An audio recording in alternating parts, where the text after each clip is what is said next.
आइए परमेश्वर के लोगों, अब वक्त है कि हम परमेश्वर की उपस्थिति में देखें यशाया नबी की पुस्तक, उसका 58 अध्याय। यशाया नबी की पुस्तक, उसका 58 अध्याय। क्योंकि ये उपवास के दिन चल रहे हैं और उपवास के दिनों के अंदर में परमेश्वर आज एक बहुत गहरी बात कहता है। क्योंकि सबसे बड़ी बात है कि जैसा परमेश्वर आपका और हम सब का उपवास मांग रहा है, उस तरीके का यदि हमारा और आपका उपवास नहीं है तो वो हमारा उपवास अधूरा है। हालेलुया। यानी कि आपको और हमको उपवास ऐसा रखना है जैसा परमेश्वर मांगता है। कई बार जीवन में क्या होता है, बहुत से लोग उपवास रखते हैं और लास्ट में एक चीज कहते हैं। क्या कहते हैं? अरे मैंने तो 21 दिन उपवास रखे, कोई कहता है 40 दिन पूरे उपवास रखे, किसी ने 10 दिन उपवास रखे, परमेश्वर ने तो मेरी सुनी नहीं, अब आगे को क्या रखूं उपवास। अरे परमेश्वर मेरी और आपकी प्रार्थना को तब सुनेगा जब हमारा उपवास उसके मुताबिक हो। आप समझ रहे हैं? हमारा उपवास परमेश्वर के मुताबिक हो, लेकिन हम उपवास को अपने तरीके से रखते हैं और अपने मुताबिक रखते हैं। तो जो हमारे मुताबिक काम होते हैं वो परमेश्वर को पसंद नहीं आते, और जो परमेश्वर के मुताबिक काम होते हैं वो परमेश्वर को पसंद आते हैं। हालेलुया। ये दो चीजों को बहुत ध्यान से, इसलिए कलाम में बहुत अच्छी बात लिखी है। यशाया 58 अध्याय के अंदर में लिखा है, 3 पद में सुनिए कि वे कहते हैं, क्या कारण है कि हमने तो उपवास रखा, तूने इसकी सुधि नहीं ली। हमने दुख उठाया परंतु तूने कुछ ध्यान नहीं दिया। सुनो, उपवास के दिन तुम अपनी ही इच्छा पूरी करते हो और अपने सेवकों से कठिन काम कराते हो। सुनो, तुम्हारे उपवास का ये फल होता है कि तुम आपस में लड़ते झगड़ते दुष्टता से घूंसे मारते हो। जैसा उपवास तुम आजकल रखते हो उससे तुम्हारी प्रार्थना ऊपर सुनाई नहीं देगी। सुनाई तो कहां देनी चाहिए? ऊपर। बात यहीं पे यहीं खत्म हो जा रही है। अरे बात तो वचन नबी कह रहा है कि तुम कहते हो कि हमने तो उपवास रखा। हो सकता है कि मेरे और आपके जीवन का उपवास का कोई लक्ष्य था, कोई मकसद था, किसी चीज को प्राप्ति करने का उपवास था। लेकिन हुआ क्या, क्योंकि जब हम परमेश्वर की पवित्र उपस्थिति में आए और हमने उपवास भी रखा, खाना भी छोड़ दिया, पानी भी छोड़ दिया, लेकिन परमेश्वर का वचन फिर भी एक बहुत बड़ी और गहरी बात क्या कह रहा है कि वो कहते हैं कि क्या कारण है, हमने तो उपवास रखा लेकिन तूने हमारी क्या नहीं ली? सुधि नहीं ली। अरे जिसके लिए, अब उपवास के भी 2 पार्ट होते हैं। पहला पार्ट, अगर हम परमेश्वर के वचन के अनुसार आपको बताएं तो पहला पार्ट होता है कि हम एक उपवास तो वो होता है कि जिसमें मनुष्य अपनी इच्छा रखता है। उसकी इच्छा क्या होती है कि जैसे सपोज करिए किसी के पास में बच्चा नहीं है, तो मैं उपवास के साथ प्रार्थना कर रही हूं या कर रहा हूं, तो एक उपवास तो ये हो गया। और दूसरा उपवास ये हो गया कि मेरे इस उपवास में प्रभु तेरी इच्छा पूरी हो। अगर हम इस तरीके के उपवास को रखते हैं कि तेरी इच्छा पूरी हो, क्योंकि अभी हमने अपने उपवास के अंदर में कोई उपदेश नहीं रखा था।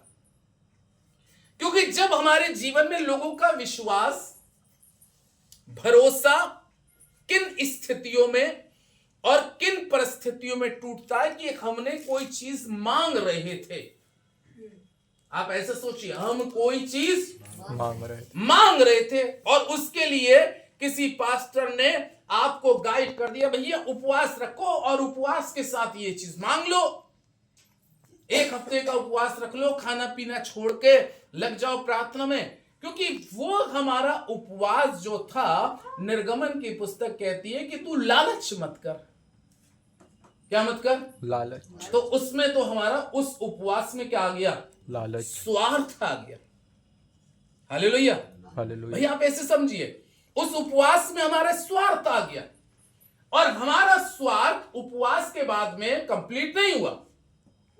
अब दूसरा कोई आके फिर आपको इस वचन से बताए और आपसे कि भैया 15 दिन का उपवास और रख लो, तो आप कैसे सोचेंगे? ऐसा सोचिए, अरे वो पास्टर आए तो उन्होंने इसमें से बताया था 7 दिन का उपवास रखो, मैंने 7 दिन का उपवास रखा, कितना मैंने शरीर में कष्ट उठाया पता है, सर में भी दर्द होता था, उबकाई भी आती थी, लेकिन फिर भी भूखी रह के, क्योंकि मुझे वो चीज चाहिए थी।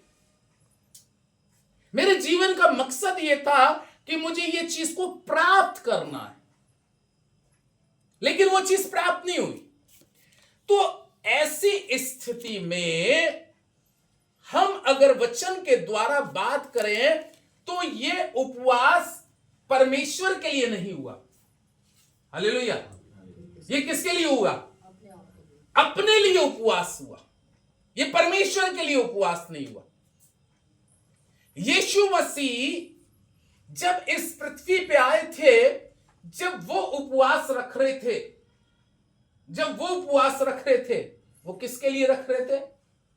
मानव जाति के लिए, और अपने पिता की इच्छा को पूरा करने के लिए उपवास कर रहे थे कि उस पिता से मैं इस दुखों के पलों में, इस पीड़ा के पलों में, इस कष्टों के पलों में मुझे उपवास में बल और ताकत और शक्ति और सामर्थ्य इतनी प्रदान करना कि जब मेरे सामने ऐसा पल आए कि मैं अपमानजनक मृत्यु का सामना करने की स्थिति में आऊं, तो परमेश्वर इन उपवासों के दिनों में मेरे पर अपनी कृपा इतनी बनाना कि मैं ऐसे समय को फेस कर सकूं, झेल सकूं। संसार में रहते हुए संसार की, मनुष्य की चाहत उपवास में 90 से 95% मनुष्य इस पृथ्वी पर ऐसा है जो उपवास में अपनी ही इच्छा को पूरी करने का क्या करता है? प्रयास करता है। और फिर वो कहता है कि जब उपवास में उसके जीवन का मकसद हल नहीं हुआ, तो कहता है 3रे पद में कि वो कहते हैं क्या कारण है, हमने तो उपवास रखा लेकिन तूने हमारी सुधि नहीं ली। सुधि नहीं ली तूने हमारी। तो परमेश्वर इससे पहले, सुधि तो परमेश्वर मरते हुए डाकू की भी ले सकता था, और उसने ले ली। उपवास में नहीं था, वो उपवास में नहीं था, वो पाप के अंगीकार में था। एक व्यक्ति अंगीकार में नहीं था और एक अंगीकार में था। तो उसने, जिसने अंगीकार कर लिया, मैं कह रहा हूं प्रभु यीशु मसीह से उसने क्या कहा? हे प्रभु, जब तू अपने राज्य में आए तो मेरी क्या लेना? सुधि लेना। तो उसकी सुधि ली गई या नहीं गई? ली गई। हालेलुया। उसकी सुधि किस कंडीशन में ली गई? हालांकि अगर बात करें तो क्रूस पर जब वो है तो वो उपवासी नहीं था, डाकू उपवासी नहीं था, वो तो खाया पिया हुआ था। क्योंकि उस समय की एक प्रथा होती थी कि क्रूस पर चढ़ाने से पहले इंसान की मन की इच्छा, जो उसका भोजन है, आज भी जब किसी को फांसी पे चढ़ाया जाता है, जो उम्र कैद में होते हैं और जब उनका समय होता है फांसी पे चढ़ाने का, तो उनकी मरने से पहले आखिरी इच्छा क्या की जाती है? पूछी जाती है। उसको ऐसा नहीं भूखा नहीं मारा जाता, क्योंकि ये व्यवस्था के अगेंस्ट होता था कि आप किसी को भूखा मार रहे हैं। इसका मतलब है कि दोनों डाकू खाए पिए हुए हैं और दोनों पूरे खाए पिए, दोनों गुनहगार हैं, लेकिन एक व्यक्ति ने विदाउट उपवास, यानी कि वो खाना भी खा चुका है, पानी भी पी चुका है, लेकिन वो बिना खाना पिए, खाए पिए भी वो एक चीज कह रहा है, अपना अंगीकार कर रहा है। तो हमारी सुधि ली जाएगी। हमारी सुधि उपवास में इसलिए नहीं ली जाती कई लोगों की, क्योंकि वो वचन कह रहा है कि तुम कहते हो कि हमने उपवास रखा, लेकिन क्या कारण रहा कि तूने हमारी सुधि नहीं ली। कारण क्या बताया गया? चौथे पद को सिस्टर पढ़िए आप। सुनो तुम्हारे उपवास का फल ये होता है। सुनो तुम्हारे उपवास का फल ये होता। देखिए, अब देखिए उपवास का फल क्या निकल के आ रहा है कि तुम आपस में लड़ते तुम हो। आपस में क्या करते हो? लड़ते हो। ये देखिए, आपस में लड़ते हो, झगड़ते हो, दुष्टता से क्या मारते हो? घूंसे मारते हो। जैसा उपवास तुम आजकल रखते हो। जैसा उपवास, देखिए ये एक शब्द जब आया कि जैसा उपवास आजकल तुम रख रहे हो, इस कारण तुम्हारी प्रार्थना सुनाई नहीं देगी। आजकल का बड़ा उपवास कैसा चल रहा है? बहुत हल्का। हल्का मीन्स क्या है कि हम खाने और पानी को छोड़कर एक उपवास की दशा में आ जाए, एक उपवास की कंडीशन में आ जाए, वो एक अलग बात है। हल्का हमारा उपवास कैसे हो रहा है? उपवास हल्का होने का कारण यह है कि मरते हुए डाकू ने तो क्रूस के ऊपर में कहा, प्रभु हम तो न्याय अनुसार दंड पा रहे हैं, अंगीकार किया, लेकिन हम लोग खाना और पीना छोड़कर अंगीकार नहीं कर पाते। आप समझ रहे हैं? वचन क्या करा? तुम आपस में क्या करते हो? लड़ते झगड़ते। यानी कि लड़ते कैसे? बाइबल का है, शरीर आत्मा के विरोध में क्या करता है? लड़ता है, काम करता है। यानी कि ये शरीर जो है, ये शरीर आत्मा का काम रोकता है। ये शरीर जो है आत्मा का जो काम होने वाला है, ये रोकता है। ये कैसे लड़ता है? अब आप सोचेंगे कि ये कैसे लड़ता है। ये कभी आलस में आ जाता है शरीर, तो आत्मा के विरोध में, अरे छोड़ो, ऐसे। कभी कभी ये कैसे लड़ता है कि जैसे हम रेडी हुए, जैसे तैयार हुए, तो उसी पीरियड में, उसी समय में बड़ा इमरजेंसी काम आ गया। ला परमेश्वर को छोड़ दो, दुआ को छोड़ दो, और क्या करो? पहले इमरजेंसी काम कर लो, उसमें चला गया। कई बार उपवास में हमारे सामने कोई आके हमारा बैरी या दुश्मन भी खड़ा हो जाता है। हो सकता है हम उसको मुंह से कुछ नहीं बोल ले, लेकिन मनी मन उसको देखकर हमारी आंखें, अंदर मन बड़ी कड़वाहट से क्या हो जाता है? भर जाता है। फिर भी हम उपवासी हैं। ऐसी कंडीशन में भी रहकर नबी कहता है कि ऐसी कंडीशन में रह के तुम उपवासी बनाए, अपने आप को बनाते हो। इसलिए वचन में लिखा है कि तुम मनुष्यों को दिखाने के लिए धर्म का काम ना करो। यानी कि हमारी जिंदगी के अंदर में कई बार मनुष्यों को दिखाने के लिए हम उपवासी होते, लेकिन परमेश्वर से इसका प्रतिफल किसी को नहीं मिलता। इसलिए वो कह रहा है तुम आपस में लड़ते हो। यानी कि लड़ाई कई बार हमारी झूठ से होती है, कई बार बुराई से लड़ाई होती है, कई बार गलत कामों से लड़ाई होती है। बहुत सी चीजें जो हमें उपवास के दिनों के अंदर में त्यागने की जरूरत है। त्यागना, दो शब्द हैं, याद रखिएगा। एक शब्द होता है छोड़ना, किसी चीज को हमने छोड़ दिया, और एक चीज होती है त्यागना। दोनों शब्दों में फर्क है। छोड़े वाले को तो हम दोबारा अपना सकते हैं, क्या कर सकते हैं? हाँ, कोई चीज छोड़ दी, जैसे किसी दारूबाज ने कहा, मैंने इसको छोड़ दिया। कुछ लोगों ने ऐसी बड़ी प्रतिज्ञाएं बांधी हॉस्पिटल के अंदर में, जब उनकी तबीयत बहुत खराब थी, बहुत हालत, लीवर बहुत खराब हो रहा है दारू पी के, भैया एक बार जीवन के लिए दुआ कर दे बचाओ, मैं प्रॉमिस करता हूं आज से छोड़ देता हूं। ठीक हो गए, थोड़े समय के बाद में ताकत आ गई, फिर पीने लगे, क्योंकि उन्होंने छोड़ी थी। त्यागना अलग चीज है। तो मुझे और आपको इन उपवास के दिनों में छोड़ना नहीं है गलत काम, त्यागना है। हालेलुया। तभी तो परमेश्वर को वो उपवास पसंद आएगा, तभी तो वो परमेश्वर उपवास को ग्रहण करेगा, तभी तो वो स्वीकार करेगा। अन्यथा हमने किसी चीज को छोड़ा, हमने सुबह से शाम तक पानी को, खाने को छोड़ा, लेकिन फिर क्या शाम के बाद खाएंगे नहीं खाएंगे? खाएंगे। रात में तो फिर खाएंगे, पानी भी पिएंगे, फल भी खाएंगे, ये सारी प्रक्रियाएं हमारे जीवन में आएंगी। लेकिन हकीकत ये है, असलियत ये है और सच्चाई ये है कि जो परमेश्वर को जैसा उपवास परमेश्वर मांग रहा था, जैसा परमेश्वर उपवास चाह रहा था, जिस उपवास से प्रसन्न था, उसके मन के मुताबिक, मन की इच्छा के मुताबिक हमने उपवास रखने में सक्षम नहीं रहे, हम अक्षम रहे।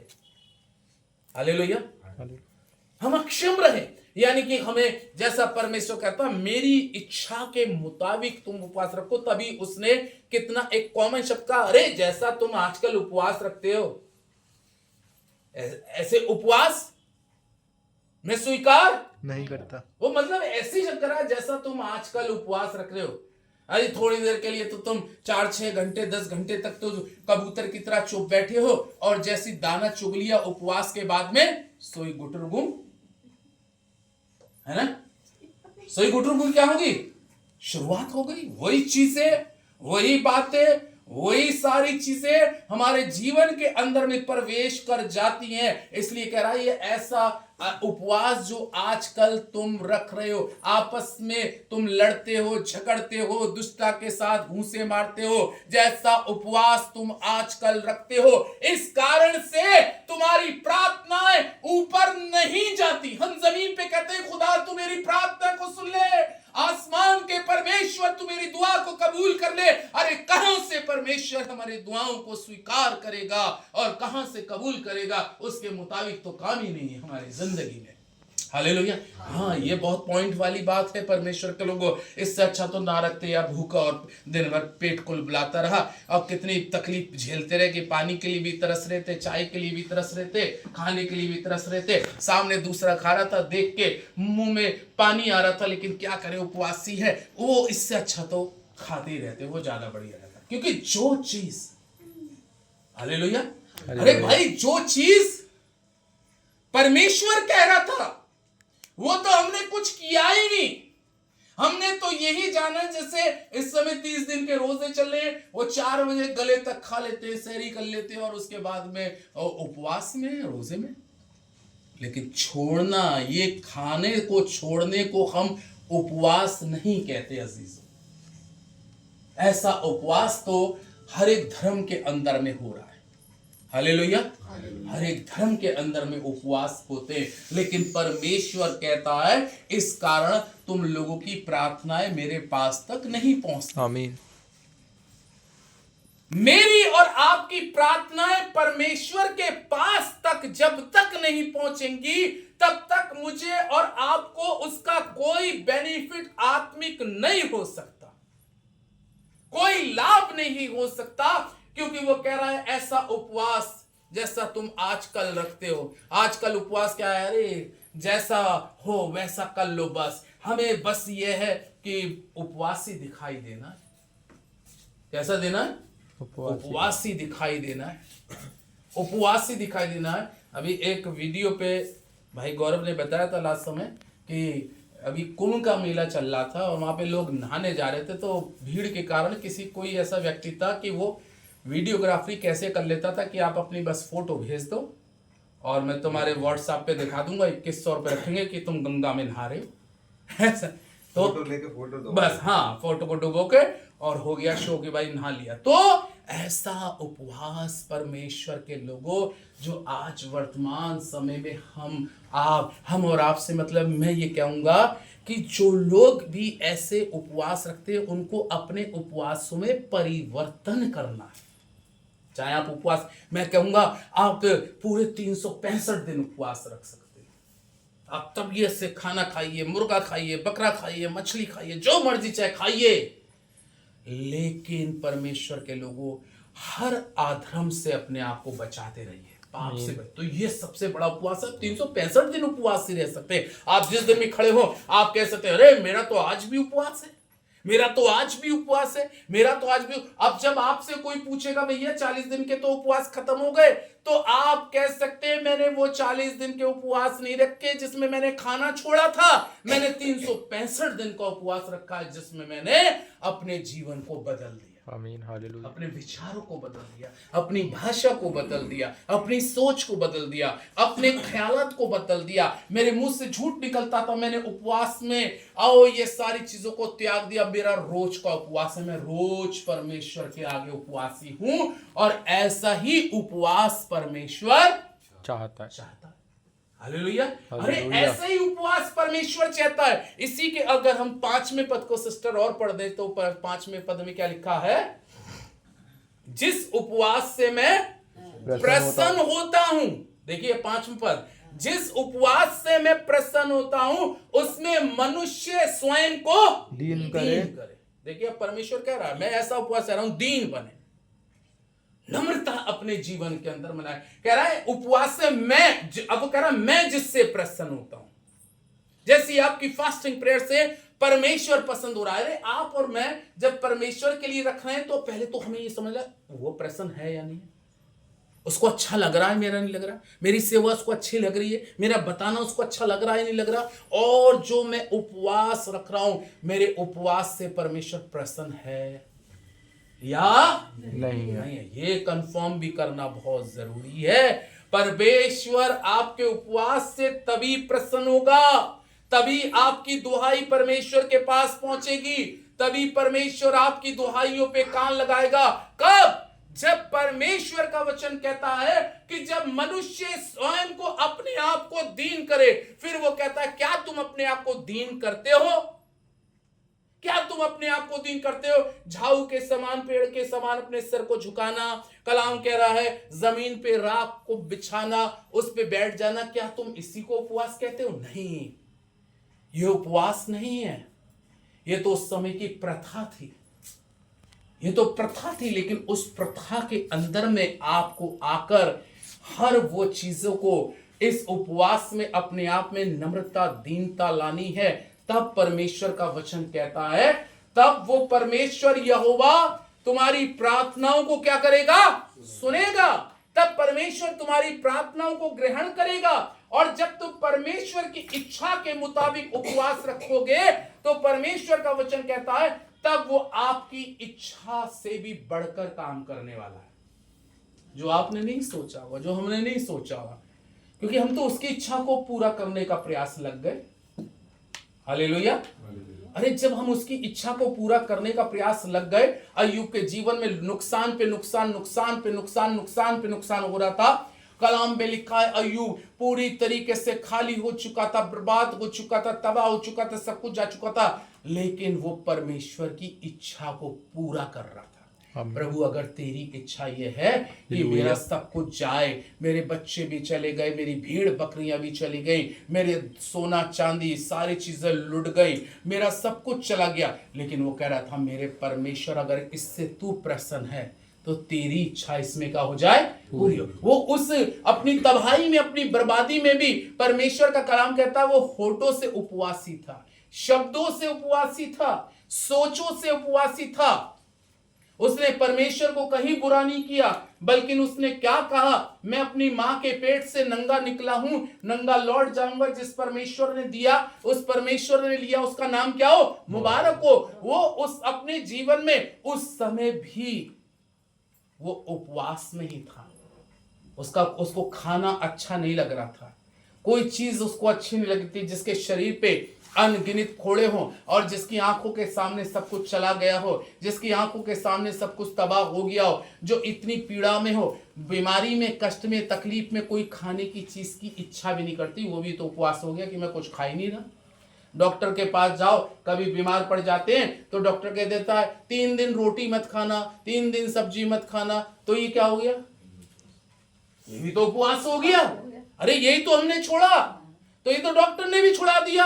अरे परमेश्वर जो है डॉक्टरों का डॉक्टर है, वो वैद्यों का वैद्य है। वो जो छुड़वाने की बात कर रहा है उसको हम छोड़कर उपवासी बने, वो हमारे जीवन का, लाइफ का उपवास हो जाएगा, जिंदगी भर का उपवास हो जाएगा। और ऐसा ही उपवास परमेश्वर के आगे ग्रहण योग्य। आमीन। ऐसा ही उपवास परमेश्वर स्वीकार करता है और ऐसे ही उपवास को देखकर परमेश्वर अपने लोगों को क्या देता है? आशीष देता है। आशीष। हालेलुया। तब वो कहते हैं भाई मैंने उपवास में परमेश्वर से, कुछ कहते हैं मैंने उपवास में परमेश्वर से मांगा, मालूम है मैंने उपवास में परमेश्वर की दुहाई देता रहा, प्रार्थना करता रहा और मैंने जो चीजें मांगी भी नहीं थी, बाइबल में लिखा है ना, सबसे पहले तो उसके राज्य और धर्म की खोज कर तो ये संसार की वस्तुएं तुझे यूं ही मिल जाएंगी। कुछ चीजें हमें और आपको लाइफ में जिसकी हम कल्पना नहीं करते, आप यकीन जानिए जिस चीज की कभी हम कल्पना नहीं करते वो चीजें हमें जो मिल रही है वो बिन मांगे वाली थी। आमीन। वो बिन मांगे वाली थी जिसमें हम परमेश्वर की इच्छा को पूरा करने में लग चुके थे और उपवास में परमेश्वर की इच्छा को पूरा कर रहे थे। तो परमेश्वर खुद जानता है कि आपके घर में क्या जरूरत है, आपको क्या चाहिए। वो कह रहा है मांगने से पहले वो तुम्हारी इच्छा को क्या करता है? जानता है। अरे जब आप उसकी इच्छा को उपवास के दिनों में पूरा करने का प्रयास करोगे, यकीन जानो जो चीज आपने कल्पना भी नहीं करी हो और जो चीज आपने सोची भी ना हो वो परमेश्वर आपको मुहैया करा सकता है। हालेलुया। वो चीजें परमेश्वर आपको दे सकता है। कभी आपने सोचा था कि आपका बेटा MBBS करेगा? सोचिए आप 6-7 हजार रुपए की आप नौकरी करते थे, मैं 1,500 रुपए की नौकरी करता था, आज मेरे बच्चे सब क्वालिफाइड है। ऐसी बात नहीं, अच्छा जीवन हो, अच्छे विचार हो, अच्छा अंदर से अच्छा हो। बाहर से कितना लीपने पोतने से कुछ अच्छा नहीं है। बाहर का लीपा पोता तो केवल इंसान देखेगा। हाँ, इंसान से मेरे और आपको कोई लाभ नहीं होगा। अंदर अच्छा होना चाहिए, अच्छा ऐसा होना चाहिए। हाँ, प्रभु भी कह रहे हैं ये व्यक्ति बेशक खाना पीना पेट भर के खाया हुआ है लेकिन इसका जीवन कैसा है? अंदर से बेस्ट है। और ये कहेगा ये तो पता चला खाया पिया कुछ नहीं है, पानी और खाना छोड़ के, लेकिन बैठा कैसे है? अंदर सारा क्या भरा हुआ है? मलबा, अंदर सारी गंदगी, अंदर सारी कुटिलता, अंदर सारे पाप, ये सब कुछ भरे हुए। ऐसा उपवास परमेश्वर नहीं किसी चाहता। का भी पसंद नहीं करेगा। प्रभु के लोगों, उपवास का मतलब असली यही है कि मनुष्य अपने जीवन में दीन बने और कह रहा है ऐसा ही उपवास में स्वीकार करता हूं, ऐसे ही उपवासों को मैं पसंद करता हूं और ऐसा ही उपवास के द्वारा तुम्हारी दुहाई मेरे पास पहुंचेगी, लेकिन तुम्हारे मुताबिक वाले उपवासों के साथ नहीं। परमेश्वर के मुताबिक हम सभी को उपवास रखना। परमेश्वर के मुताबिक आप उपवास में चलेंगे, परमेश्वर आपको आशीष देगा। लास्ट समय के सिस्टर की गवाही थी, मैं उपवास में घुटने मैंने काले कर लिए, प्रार्थना करते करते यहीं रोती रही। काहे के लिए? परमेश्वर से जो अपने मन की बात कही। लेकिन मन की बात भी अगर हम कहें तो पहले मन को क्या करें? साफ करें। अगर आप किसी से अपने मन की बात कहने जा रहे हैं तो उससे पहले आपका मन भी कैसा होना चाहिए? परमेश्वर के प्रति। जब हम किसी इंसान से कोई मित्रता करने जा रहे होते हैं तो पहले उसकी कोशिश करते हैं नाराजगी को खत्म करना। हालेलुया। भाई पहले आप उसकी नाराजगी को खत्म करेंगे। जब आप उसकी नाराजगी को खत्म करेंगे तो आपका दिल उसके प्रति क्या हो गया? इसी तरीके से जब तक हम उपवास में रहकर परमेश्वर की नाराजगी को खत्म नहीं करेंगे तब तक वो हमारे प्रति क्लियर नहीं होगा। हमें अपने आप को क्लियर करना है उसके आगे। हमारे को ऐसा नहीं है, हमारे जैसे तो दसियों लोग हैं आराधना करने वाले, आप नहीं करोगे, दूसरा खड़ा हो जाएगा, तीसरा खड़ा हो जाएगा। लेकिन परमेश्वर के लोगों, हमें उसके साथ में ऐसा रिलेशन करना है कि हमारा और उसका दिल कैसा हो? साफ हो। अब्राहम, उसका दिल परमेश्वर के साथ साफ था। मालूम है अब्राहम को क्या कहता था? मित्र कहता था परमेश्वर। देखिए, मित्र कहता था, अब्राहम मेरा मित्र है। अब्राहम से जब सदोम और अमोरा को परमेश्वर नाश करने जा रहा था तो उसने कहा मैं अपने मित्र अब्राहम से ये बात छुपाऊंगा नहीं। देखिए, ये बात है, ये परमेश्वर का प्यार है, क्योंकि अब्राहम के दिल को परमेश्वर देखता था, इसका साफ दिल है और मैं इससे कोई बात छुपाऊंगा नहीं। बहुत सी बातें इंसान बहुत से लोगों से छुपा लेता, लेकिन कोई खास दोस्त अगर आपका बहुत अजीज दोस्त है, बहुत ही प्यारा दोस्त है जिस पे आपको विश्वास है, आप उससे अपने दिल की बात तो जरूर कह ही देंगे, क्योंकि उस पर आपका विश्वास है, आप उसके प्रति साफ है, वो आपके प्रति साफ है। लेकिन जब हमारे और परमेश्वर के बीच में कोई ऐसा चीज आ जाती है, पहले उस चीज को हटाना है। नहीं तो वो कह रहा है ऐसी कंडीशन में तुम जितने उपवास करो मैं तुम्हारे उपवास को क्या नहीं करूंगा, ग्रहण नहीं करूंगा। परमेश्वर के लोगों, आपको और मुझको वो उपवास करना है जिससे परमेश्वर प्रसन्न हो और उसकी इच्छा उपवास के दिनों में हमारे जीवन में क्या हो, पूरी हो। आइए दुआ करें। हमारे स्वर्ग शक्तिमान, जीवित, पवित्र, अनुग्रहकारी, दयालु और सामर्थी परमेश्वर, राजाओं के राजा, प्रभुओं के प्रभु, सनातन काल के परमेश्वर यहोवा, उद्धार करता, सृष्टि के रचयिता, आपसे स्पेशली दुआ करते हैं प्रभु, क्योंकि कलाम कहता है क्या कारण है कि हम उपवास रखते तू हमारी नहीं सुनता, क्योंकि तेरा वचन कहता है तुम आपस में लड़ते झगड़ते दुष्टता से घूंसे मारते हो, जैसा उपवास तुम आजकल रखते हो उससे मैं प्रसन्न नहीं हूं। लेकिन तू जिस उपवास से प्रसन्न है, मनुष्य स्वयं को दीन करे।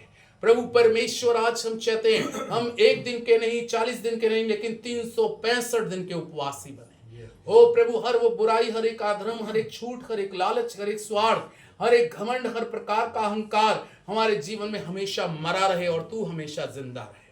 क्योंकि तू अगर जिंदा है तो हम उपवासी हैं, लेकिन अगर तेरा वचन हमारे अंदर से चला गया तो हम मुर्दे हैं खुदा, और मुर्दे खुदा की सिताइश, उसकी बंदगी नहीं कर सकते। दुआ करते हैं एक बार फिर से इस परिवार के लिए जिन्होंने खुदावन तेरी परस्तिश के लिए अपने घर को खोला, और खुदावन इन रोजों में तेरे साथ अपने रिलेशन को और बढ़ा रहे हैं। हम सभी का आत्मिक स्टैंडर्ड और बढ़ जाए परमेश्वर। हमें संसारिक स्टैंडर्ड इतना अच्छा नहीं लगता जितना आत्मिक स्टैंडर्ड तुझे अच्छा लगता है। संसारिक मनुष्य संसारिक स्टैंडर्ड के लिए मरता है, लेकिन खुदावन तू आत्मिक है और तू चाहता है हमारा आत्मिक स्टैंडर्ड बेस्ट हो इन उपवासों में। आपका धन्यवाद करते हैं। इस परिवार को बड़ी बरकत और आशीष दे, और खुदावन इनके जीवन में प्रभु जैसे तू आज तक अपना काम करता आया आगे भी करे परमेश्वर। हम निम्मी के प्रैक्टिकल के लिए दुआ करते हैं प्रभु, जो 11 तारीख को है प्रभु, अपनी बेटी को आशीष करे प्रभु। दुआ करते हैं हिमांशु के लिए प्रभु, जब होली की छुट्टी में आता है उसको सुरक्षित ला, और उसकी जो भी पढ़ाई चल रही है उसको ब्लेस कर, जानू की पढ़ाई को ब्लेस करे प्रभु। आपसे दुआ करते हैं हम सब जितने लोग तेरी सम्मुखता में हैं, एक एक को बड़ी आशीष और बरकत दे, यीशु के नाम से आमीन।